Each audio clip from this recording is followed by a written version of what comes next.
Assalamualaikum warahmatullahi wabarakatuh. Waalaikumsalam warahmatullahi wabarakatuh. Innal hamdalillah nahmaduhu wa nasta'inuhu wa nastaghfiruhu wa na'udzu billahi min shururi anfusina wa min sayyiati a'malina may yahdihillahu fala mudilla lahu wa man yudlil fala hadiya lahu. Asyhadu an la ilaha illallah wa asyhadu anna Muhammadar Rasulullah. Allahumma shalli ala Muhammad wa ala ali Muhammad walhamdulillahi alamin.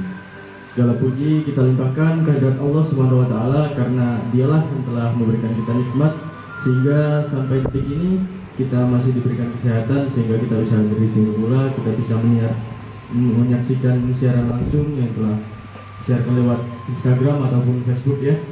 Dan yang kedua kalinya salawat serta salam tetap kita curahkan kepada junjungan kita baginda Nabi Muhammad SAW.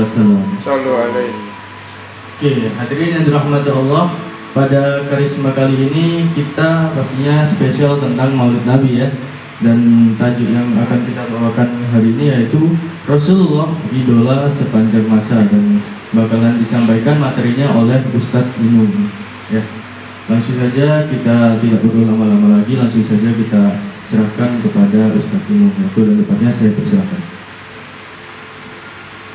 Bismillahirrahmanirrahim. Assalamualaikum warahmatullahi wabarakatuh. Kita sebagai seorang muslim wajib mengidolakannya. Wajib mengidolakannya. Dan Allah sangat memperhitungkan apa yang harus dilakukan di dalam menyebarkan agama Allah ini. Maka dari itu Allah menunjuk seorang manusia. Seorang manusia. Dan perjuangannya pun juga sangat luar biasa. Bahkan tidak bisa dibandingkan dengan manusia biasa seperti kita. Memang secara manusiawi mempunyai sifat yang sama, artinya mempunyai kebutuhan yang sama, Mas Dawa ya. Namun karena ini adalah pilihan Tuhan, pilihan Allah Subhanahu wa taala, maka pastilah seperti Nabi Muhammad itu adalah manusia yang sangat luar biasa. Contohnya Rasulullah tidak mempunyai dosa. Rasulullah tidak mempunyai kesalahan. Berbeda dengan kita. Karena apa? Karena Allah menunjuk Nabi Muhammad itu sebagai uswatun hasanah. Laqad kana lakum fi Rasulillahi uswatun hasanah. Jadi Allah menunjuk Rasulullah itu sebagai Rasul, itu sebagai contoh atau suri tauladan. Bukan malaikat yang ditunjuk, bukan malaikat Jibril, yang mana malaikat Jibril itu adalah mempunyai gelar Ruhul Kudus, ruh yang suci.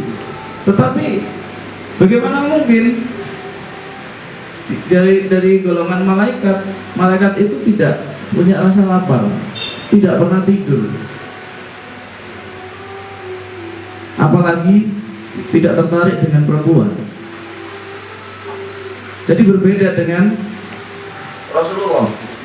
Rasulullah itu ketika lahir di dunia ini pada tanggal 12 Rabiul Awal atau bertepatan dengan tahun Gajah. Ayahandanya bernama Abdullah bin Abdul Muthalib dan ibunya adalah Siti Aminah binti Wahab ya. Ternyata Rasulullah itu mempunyai pengasuh. Sebenarnya nasab dari Rasulullah itu nasabnya nasab yang bagus, nasab yang orang terpandang juga ya. Ada pengasuh yang pertama bernama Tuwaibah. Kemudian mempunyai dua ibu susu ya. Ibu yang menyusui beliau Yang pertama adalah, mohon maaf, pengasuh yang pertama namanya Ummu Aiman ya, Ummu Aiman. Sedangkan yang ibu susuannya yang pertama adalah Tuwaibah. Yang kedua ibu susuannya adalah Halimatus Sa'diyah ya. Kemudian di usia 5 tahun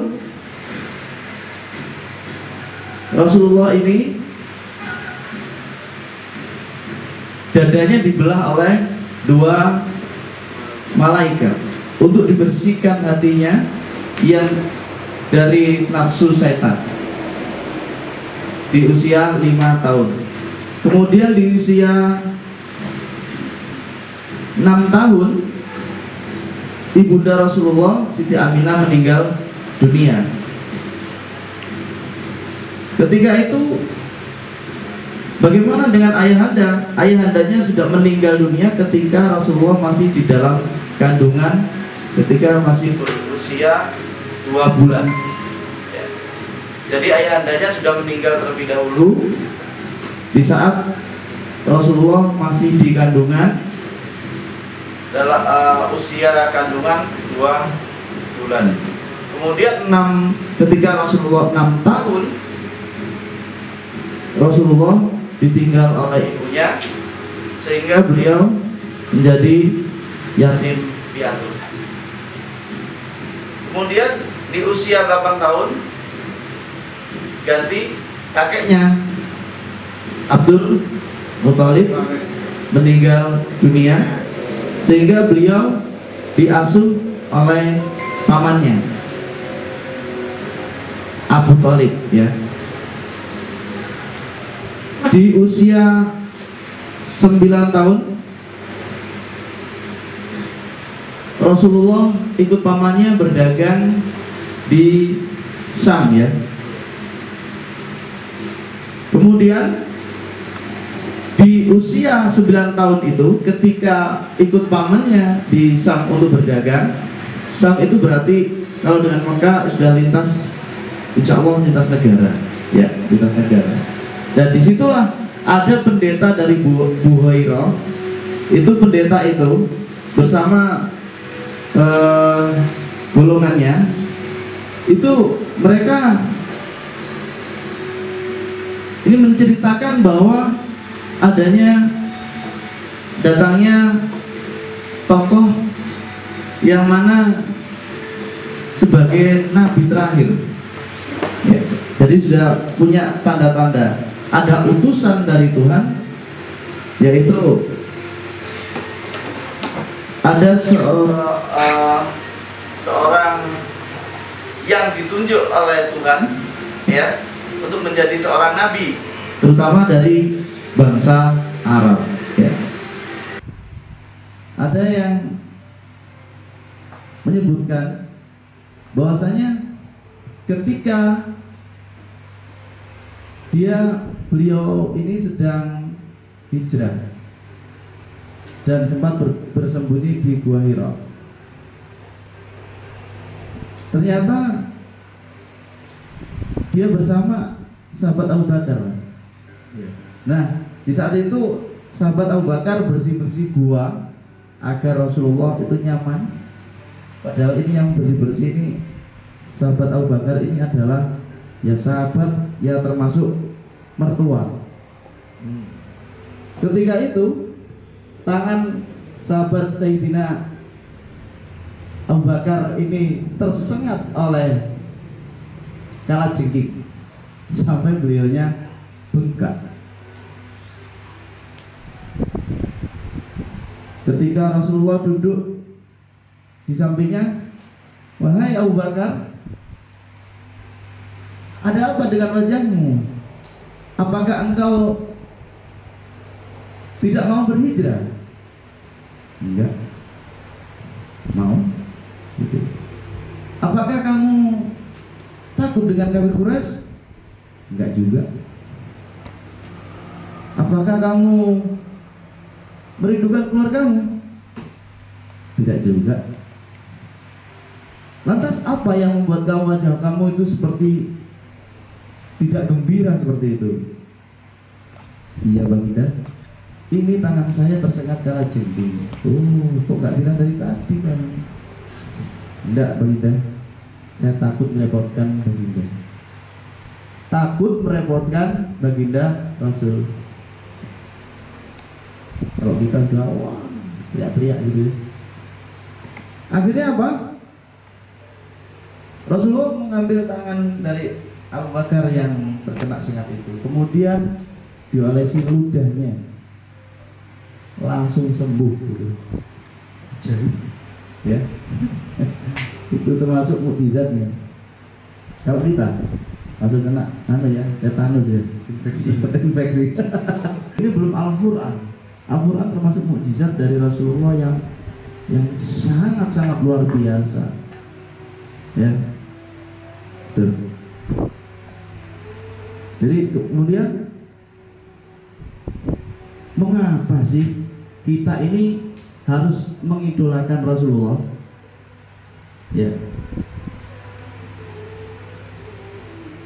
Di dalam sebuah buku, insya Allah Michael Hurt atau siapa namanya dia, itu dari Amerika.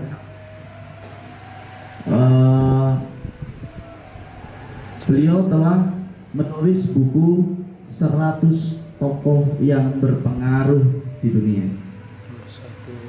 Ya. Dan salah satunya Nabi Muhammad. Kalau Nabi Muhammad, ya masalahnya ini yang membuat buku ini orang Nasrani, ya, orang Kristiani ya. Dan nomor satu bukan yang lain, bukan siapa-siapa kecuali Nabi Muhammad Sallallahu Alaihi Wasallam. Yang kedua insya Allah Isaac Newton. Yang ketiga baru Isa.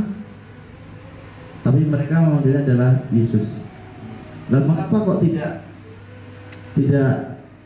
ini Nabi Muhammad di posisi satu itu juga mendapatkan pertentangan juga. Dia sebagai pencipta buku itu mengapa nomor satu itu kok Muhammad begitu? Karena memang Rasulullah itu sangat berpengaruh sekali mengubah Jazirah Arab yang mana dulu hanya berbentuk kabilah-kabilah sehingga menjadi sebuah pemerintahan. Rasulullah itu, selain itu, Rasulullah itu adalah sosok manusia yang dari mulai bangun tidur ya sampai tidur kembali, beliau sudah menyelesaikan permasalahan di hari itu.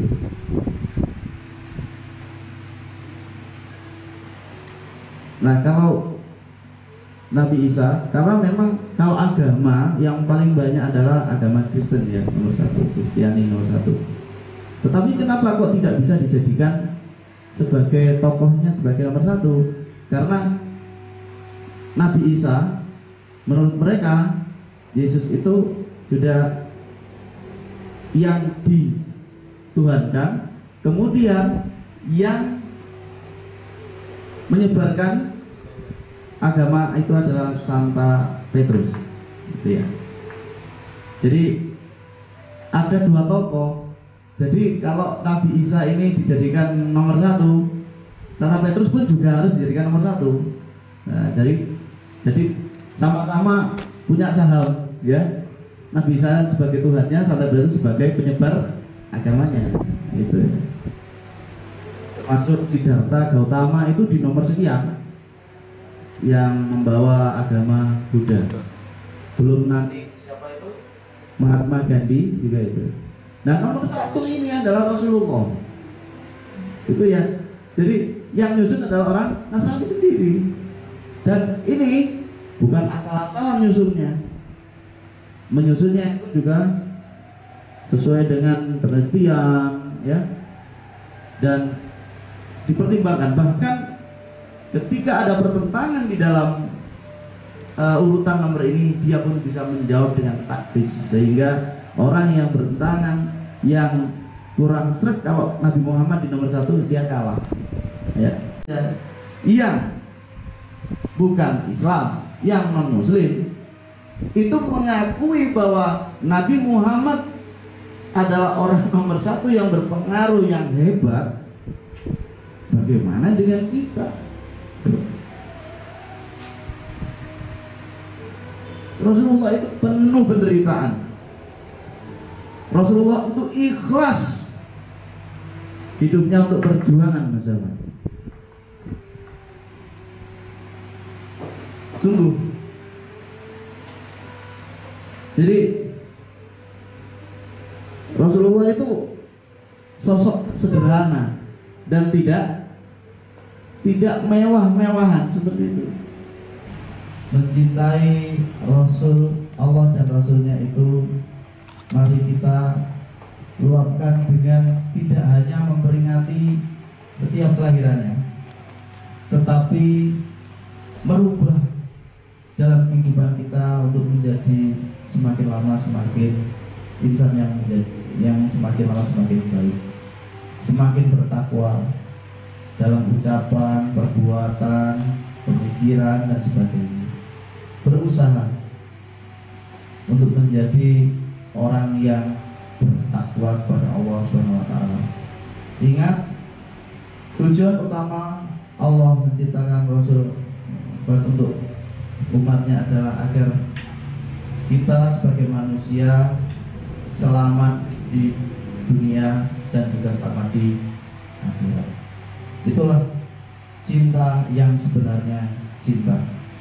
Tidak hanya diperingati hanya sebagai seremonial saja, tetapi juga di dalam hati dan juga diaplikasikan pada perbuatan sehari-hari. Itu tadi ya, terima kasih Bapak Inung karena sudah menyampaikan materi untuk karisma kali ini. Dan pastinya pantengin terus di IG-nya SMP Muhammad Satu Jombang ya, nanti bakalan di-share di Instastory ada pemenang dari giveaway yang nanti dipilih melalui pertanyaan-pertanyaan yang menarik ya. Dan pastinya kita sudah sampai di penghujung acara. Saya Dafa Akbar Maulana ya, pamit undur diri. Kalaupun ada kata-kata yang sekiranya kurang berkenan atau tidak mengenakan ya di kalian, ya saya mewakili diri saya sendiri, Pak Inung dan teman-teman yang bertugas, saya mengucapkan mohon maaf. Nun wal qalam mimma yasturun. Wassalamualaikum warahmatullahi wabarakatuh. Waalaikumsalam.